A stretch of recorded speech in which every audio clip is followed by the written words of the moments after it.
Hi అండి. చెల్లి ఆయుర్వేద మందు చూపిస్తుంది. తలకి పేను కొరికి సుండ్రుగా ఉంటుంది. దానికి తల రాకపోతే ఈ విధంగా చేయాలని చెల్లి చెప్తుంది. బాగా రసం తీసి రక్తం వచ్చే వరకు మర్దన చేయాలి. లంటపడి 3వ రోజునే తల వెంట్రుకలు బాగా మొలుస్తాయి.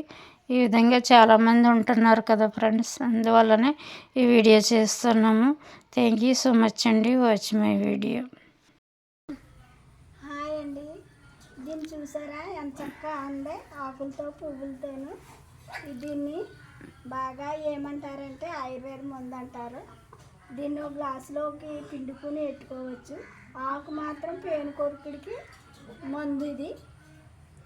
ఆ పేను కొరుకుడికి ఎక్కడెక్కడ పేను కొరికిందో అక్కడక్కడ రుద్దాలి, రక్తం వచ్చేలాగా, బ్లడ్ వచ్చేలాగా. ఆ బ్లడ్ వచ్చాక అలా 3 రోజులు వరుసగా పామాలి. బ్లడ్ వచ్చేయాలి, చర్మం ఊడిపోవాలి. అది పామిన తర్వాత దీని రసం పిండి తలకంతా పామాలి. ఆ పుండి కాడే పామాలండి. ఇది ఆయుర్వేద మందు అంటారు. ఇది గమ్మున ఎక్కడా దొరకదు, మనం లంకల్లో అయితే దొరుకుతుంది. ఇది చాలా మంచిది.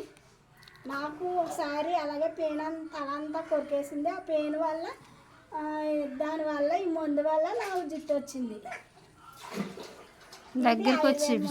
దగ్గరికి వచ్చి ఆకలి చూపించు. ఇది గమ్ము సాధారణంగా దొరకదండి. దాని కాయలు కూడా చూపించవా? అది పక్కన ఉంది కదా కాయ.